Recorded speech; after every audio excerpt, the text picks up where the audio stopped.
네, 어려운 뉴스는 쉽게, 복잡한 세상 소식은 간단하게 전해드리는 이슈 펀치 시간입니다. 오늘은 윤석희 기자와 이승희 아나운서가 전해드립니다.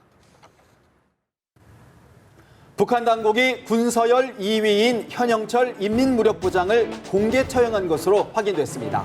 지난달 28일까지만 해도 군 간부들과 함께 모란봉악단 공연을 관람했는데 바로 그날 체포된 뒤 재판 절차도 없이 처형된 것으로 알려졌습니다. 네, 사유는 김정은 제1위원장에게 불경죄를 저질렀다는 건데 수백 명이 지켜보는 가운데 그것도 대형기관총의 일종인 고사총을 난사해서 처형한 것으로 알려졌습니다. 김정은의 공포통치 수위가 점차 높아지고 있고 그만큼 김정은의 지도력에 대한 불만이 늘어나고 있다는 분석도 나오고 있습니다. 이슈펀치 북한의 현영철 숙청 사건을 집중 짚어봅니다.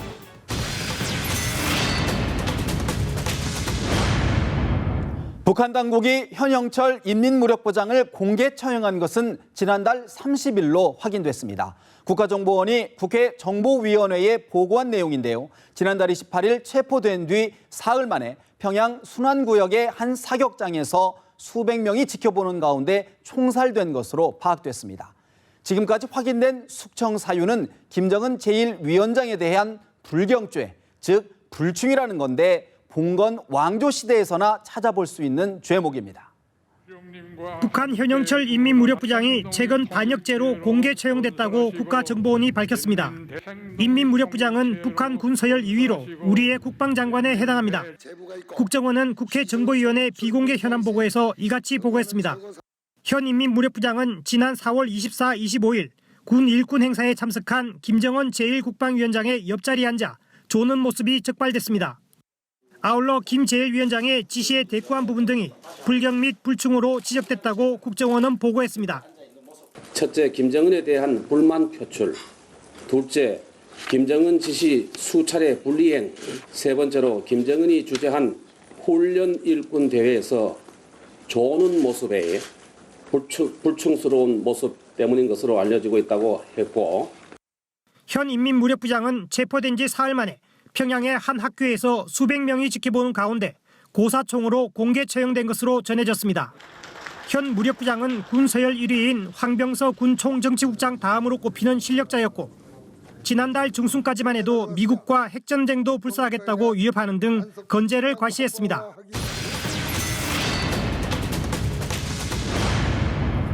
처형된 현영철 북한 인민무력부장은 김정은 체제에서 요직을 꿰차며 승승장구한 인물이었습니다. 사망 직전까지 북한 인민군 서열 2위 자리를 지켰고 지난달 러시아 모스크바를 방문했을 때는 미국을 상대로 강경 발언을 쏟아내기도 했습니다. 그러나 김정은의 공포통치 아래에서는 말 그대로 파리 목숨에 지나지 않았습니다.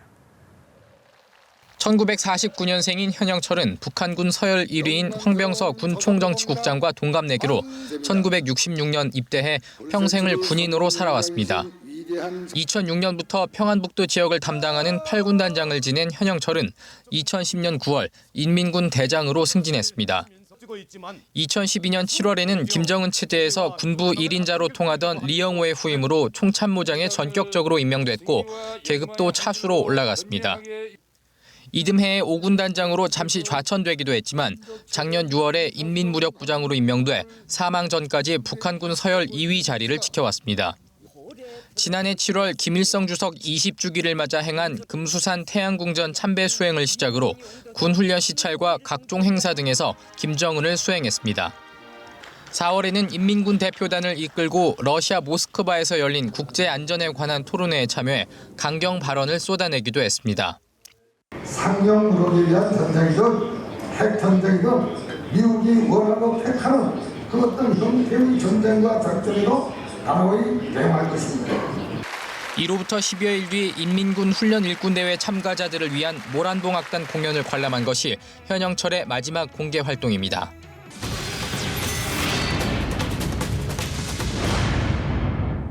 갑작스런 숙청도 놀랍지만 사람에게 도저히 쓸 수 없는 무기를 사용해 처형했다는 점에서 더욱 충격을 주고 있습니다.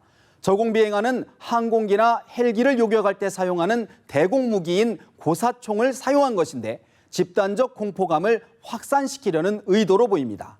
장성택을 처형할 때는 재팔이라는 절차라도 밟았지만 이번에는 이마저도 생략했습니다.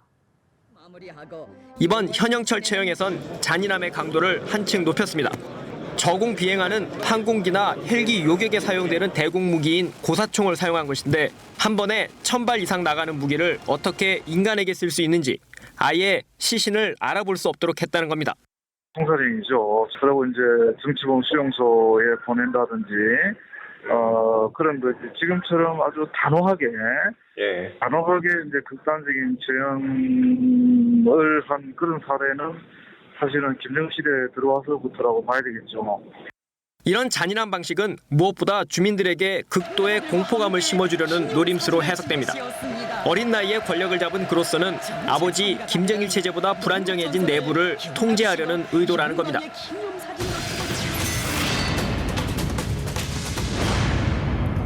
이른바 피해 숙청은 이번뿐만이 아닙니다. 김정은 체제 등장 이후 평양에서는 잔혹한 숙청이 끊이질 않고 있는데요. 김정은은 지난 2013년 고모부인 장성택을 잔인하게 처형한 데 이어 최근 6개월 사이에 마원춘, 한광삼 등 최측근까지 처형했습니다.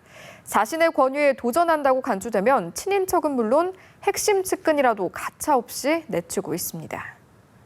김정은의 공포 정치는 후견인으로 여겨졌던 고모부 장성택을 전격 처형하면서부터 시작됐습니다. 김정은 동지를 위대한 장군님의 유일한 후계자로 높이 추리할 때 대한 중대한 문제가 도의되는 시기에 외새끼를 꼬면서 영도의 계승 문제를 음으로 양으로 방해하는 전체 용납 못할 대역죄를 지었다. 피해 숙청은 이후 지휘 고하를 막론하고 전방위로 확산됐습니다. 김정은을 그림자 수행하며 건설 현장과 군사 훈련장을 누비던 마원춘과 변인선도 예외가 될 수 없었습니다. 지난 1월 차관급인 임업성 부상은 김정은이 제시한 산림 녹화 정책에 불만을 나타냈다가 본보기로 공개 처형되기도 했습니다.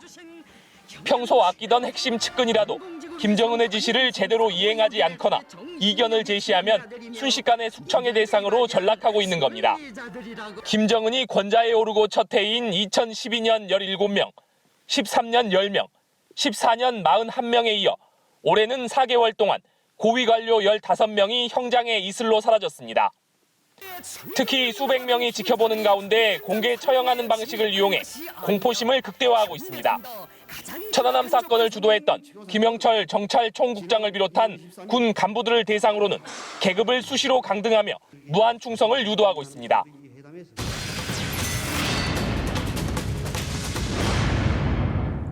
그러나 북한의 이러한 잔인한 공포 정치는 김정은 정권의 부메랑이 될 수 있다는 분석도 나옵니다. 잔혹한 공포 통치만큼 체제가 그만큼 불안정한 것 아니냐는 건데요. 국정원은 이번 현영철 숙청 사건을 계기로 북한 내부에서 김정은 회의론이 확산하고 있다고 분석했습니다.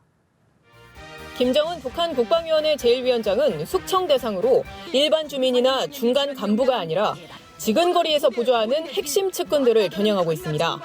김정일 체제의 1등 공신이자 김정은의 후견인인 고모부 장성택은 물론 군부 서열 2위인 현영철 인민무력부장도 숙청의 칼날을 피하지 못했습니다. 본인의 핵심 측근을 처형하는 행태는 그만큼 김정은의 허약한 권력 기반으로 인해 북한 내부에 김정은 회의론이 팽배하기 때문이라는 분석이 나옵니다. 국가정보원도 북한 고위급 인사에 대한 잇따른 숙청과 관련해 간부들 사이에서도 내심 김정은의 지도력에 대한 회의적 시각이 확산하고 있다고 설명했습니다. 김정은은 여전히 김정일 체제에서 성장한 권력 집단과 시스템에 의존해 정권을 운영하고 있습니다. 부친인 김정일 위원장의 와병으로 2009년 갑자기 후계자로 내정되고 2011년 김정일의 사망으로 권좌에 오르다 보니 정치적 기반이 사실상 없는 상황입니다. 이처럼 권력 기반이 허약하다 보니 김정은 회의론이 확산되고 이에 따라 간부들에 대한 집중 감시도 강화되는 악순환이 반복되는 겁니다. 실제 북한의 국가안전보위부는 고위 간부에 대한 상시 감시 체계를 구축하고 수시로 조사하고 재판도 단행하고 있습니다. 문제는 김정은 제1위원장의 무자비한 숙청 행태가 개인의 권위와 자만심을 충족시킬지는 몰라도 권력층의 이탈을 가져올 가능성이 크다는 겁니다. 북한 전문가들은 권력 엘리트가 김정은을 절대적으로 신뢰하지 못하고 불안해하며 결국 이완 현상을 가져올 가능성이 높다고 분석하고 있습니다. 김정은 제1위원장이 끔찍한 방법으로 측근들을 잇따라 처형하면서 권력 중독을 넘어 반사회적 인격장애인 사이코패스 징후를 보이고 있다는 분석도 나오고 있습니다. 최근 김정은이 고모 김경일을 독살했다는 미국 CNN의 보도가 있었는데요. 국정원은 근거가 없다고 밝혔습니다. 이번 숙청이 김정은의 러시아 방문 불발과 연관이 있는지는 살펴봐야 한다고 밝혔습니다. 지금까지 이슈펀치였습니다.